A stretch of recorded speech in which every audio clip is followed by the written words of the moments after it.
Para sahabat memandang bahwasanya tahlilan kematian termasuk bid'ah yang mungkar.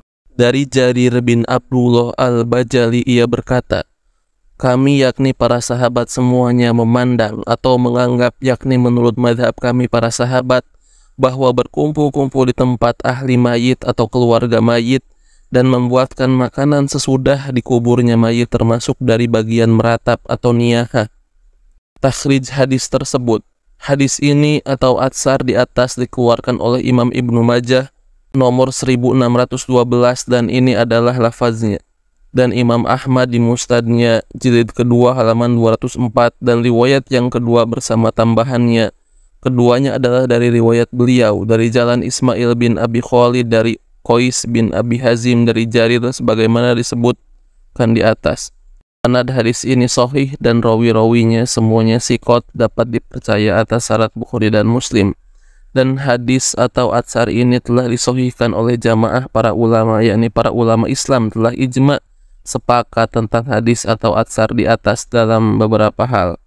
Yang pertama, mereka ijma' atas kesahihan hadis tersebut dan tidak ada seorang pun ulama sepanjang yang diketahui yang dimendoibkan hadis ini, dan ini disebabkan seluruh rawi yang ada di sanad hadis ini sikoh dan termasuk rawi-rawi yang dipakai oleh Imam Bukhari dan Muslim.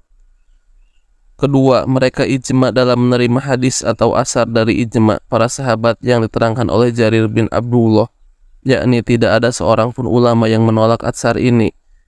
Yang dimaksudkan dengan penerimaan atau qabul para ulama ini ialah mereka menetapkan adanya ijma' para sahabat dalam masalah ini dan tidak ada seorang pun di antara mereka yang menyelisihinya. Ketiga, mereka ijma' dalam mengamalkan hadis atau asar di atas. Mereka dari zaman sahabat sampai zaman kita sekarang ini senantiasa melarang dan mengharamkan apa yang telah diijmakan oleh para sahabat, yaitu berkumpul-kumpul di tempat atau rumah keluarga mayit yang biasa kita kenal di negeri kita dengan nama selamatan kematian atau tahlilan. Sarah hadis tersebut. Hadis ini atau atsar di atas memberikan hukum dan pelajaran yang tinggi kepada kita bahwa berkumpul-kumpul di tempat keluarga mayit dan makan-makan di situ, ini yang biasa terjadi di lingkungan kita semua termasuk bid'ah yang mungkar, haram hukumnya, dan akan bertambah lagi bid'ahnya apabila di situ diadakan upacara yang biasa kita kenal di sini dengan nama selamatan kematian atau tahlilan pada hari pertama dan seterusnya. Hukum di atas berdasarkan ijma' para sahabat yang telah memasukkan perbuatan tersebut ke dalam bagian meratap. Sedangkan meratapi mayit hukumnya adalah haram, dosa besar, bahkan dosa besar dan termasuk salah satu adat jahiliyah. Fatwa para ulama Islam dan ijma' mereka dalam masalah ini.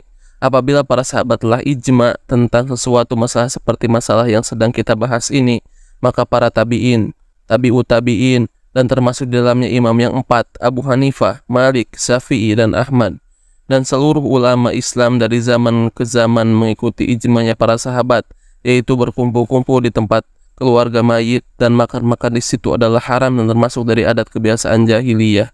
Oleh karena itu, agar supaya para pembaca yang terhormat mengetahui atas dasar ilmu dan hujah yang kuat, maka di bawah ini kami turunkan sejumlah fatwa para ulama Islam dan ijma' mereka dalam masalah selamatan kematian ini. Yang pertama, telah berkata imamnya para ulama mujtahid mutlak lautan ilmu pembela sunnah Al-Imam As-Syafi'i dalam kitabnya Al-Jilid 1 halaman 318.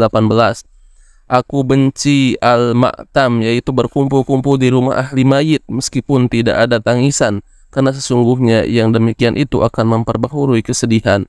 Perkataan imam kita di atas jelas sekali yang tidak bisa ditakwil atau ditafsirkan kepada arti dan makna lain kecuali bahwa beliau dengan tegas mengharamkan berkumpul-kumpul di rumah keluarga mayit tersebut.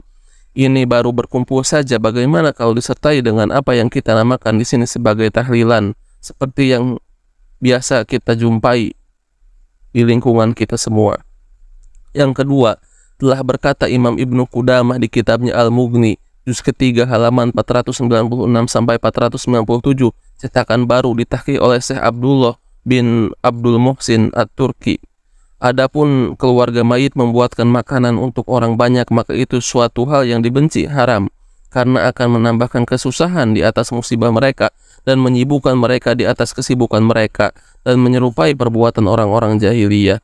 Dan telah diriwayatkan bahwasanya Jarir pernah bertamu kepada Umar, lalu Umar bertanya, apakah mayit kamu ratapi? Jawab Jarir, tidak.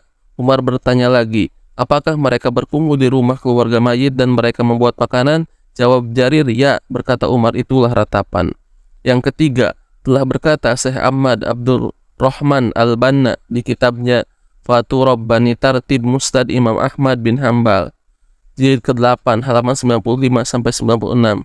Telah sepakat imam yang 4, Abu Hanifah, Malik, Syafi'i, Ahmad, atas tidak disukainya ahli mayit atau keluarga mayit membuatkan makanan untuk orang banyak yang mana mereka berkumpul di situ berdalil dengan hadis Jarir bin Abdullah, dan zohirnya adalah haram karena meratapi mayit hukumnya haram, sedangkan para sahabat telah memasukkannya, yakni berkumpul-kumpul di rumah keluarga mayit bagian dari meratap, dan dia itu jelas haramnya.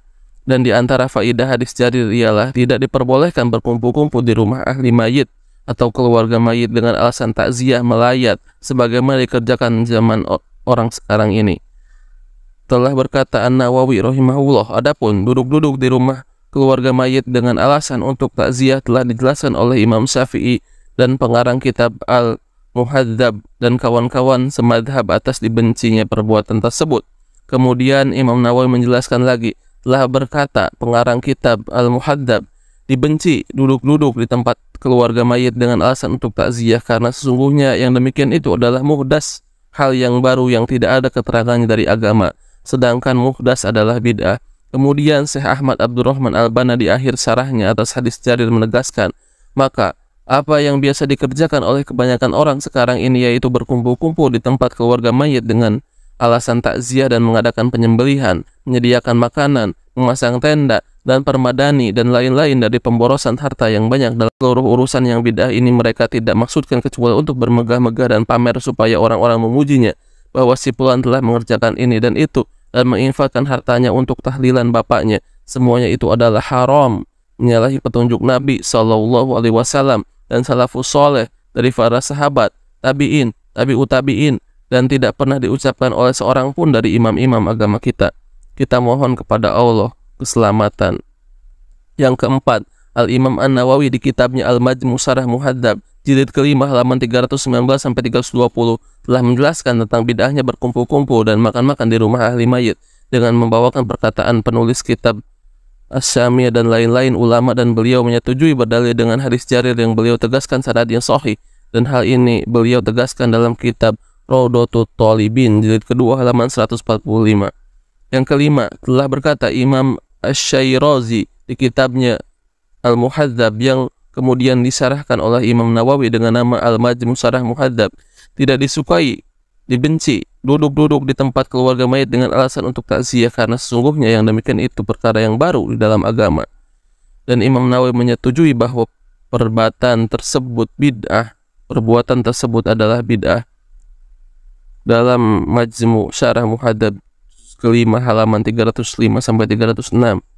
Yang keenam, Al-Imam Ibnul Humam Al-Hanafi di kitabnya Fathul Qadir jilid kedua halaman 142 dengan tegas dan terang menyatakan bahwa perbuatan tersebut adalah bid'ah yang jelek. Beliau berdalil dengan hadis Jarir yang beliau katakan sahih. Yang ketujuh, Al-Imam Ibnu Qayyim di kitabnya Zadul Ma'ad jilid pertama halaman 527-528 menegaskan bahwa berkumpul-kumpul di rumah keluarga mayit dengan alasan untuk takziah dan membacakan Quran untuk mayit adalah bid'ah yang tidak ada petunjuk dari Nabi SAW. Al-Imam Asy-Syaukani di kitabnya Nailul Awtar tersebut menyalahi sunnah. Berkata penulis kitab Al-Fiqhul Islami, adapun ahli mayit membuat makanan untuk orang banyak, maka hal tersebut dibenci dan bid'ah yang tidak ada asalnya karena akan menambah musibah mereka dan menyibukkan mereka di atas kesibukan mereka dan menyerupai tasabuh perbuatan orang-orang jahiliyah. Al-Imam Ahmad bin Hambal ketika ditanya tentang masalah ini, beliau menjawab, dibuatkan makanan untuk mereka ahli mayit dan tidaklah mereka keluarga mayit membuatkan makanan untuk para pentakziah. Masail Imam Ahmad bin Hambal oleh Imam Abu Dawud halaman 139. Berkata Syekhul Islam Ibnu Taimiyah, disukai membuatkan makanan untuk keluarga mayit dan mengirimnya kepada mereka, akan tetapi tidak disukai mereka membuat makanan untuk para pentakziah. Demikian menurut madhab Ahmad dan lain-lain. Ikhtiyarat Fiqhiyah halaman 93. Berkata Imam Al-Ghazali di kitabnya Wajiz Fiqhi Al-Imam As-Syafi'i jilid pertama halaman 79, disukai membuatkan makanan untuk ahli mayit. Kesimpulan, bahwa berkumpul-kumpul di tempat ahli mayit hukumnya adalah bid'ah dengan kesepakatan para sahabat dan seluruh imam dan ulama, termasuk dalamnya imam yang empat, Abu Hanifah, Malik, Syafi'i, dan Ahmad. Akan bertambah bid'ahnya apabila ahli mayit membuatkan makanan untuk para pentakziah. Akan lebih bertambah lagi bid'ahnya apabila situ diadakan tahlilan pada hari pertama, ketiga, ketujuh, dan seterusnya. Perbuatan yang mulia dan terpuji menurut sunnah Nabi SAW, kaum kerabat, sanak famili, dan para tetangga memberikan makanan untuk keluarga mayit yang sekiranya dapat menyenangkan dan mengenyangkan mereka untuk mereka makan sehari semalam ini berdasarkan sabda Nabi SAW dalam hadis, yaitu ketika Ja'far bin Abi Thalib wafat. Buatkanlah makanan untuk keluarga Ja'far karena sungguhnya telah datang kepada mereka apa yang menyibukkan mereka, yakni musibah kematian. Hadis sahih riwayat Imam As-Syafi'i jilid pertama halaman 317, Abu Dawud, Tirmizi, Ibnu Majah, dan Ahmad. Hal inilah yang disukai oleh para ulama kita seperti yang telah disebutkan tadi. Wallahu ta'ala a'lam. Semoga apa yang telah kita saksikan tadi meneguhkan hati kita untuk terus berjalan di atas manhaj salafus soleh atau manhajnya para sahabat radhiyallahu anhum ajmain.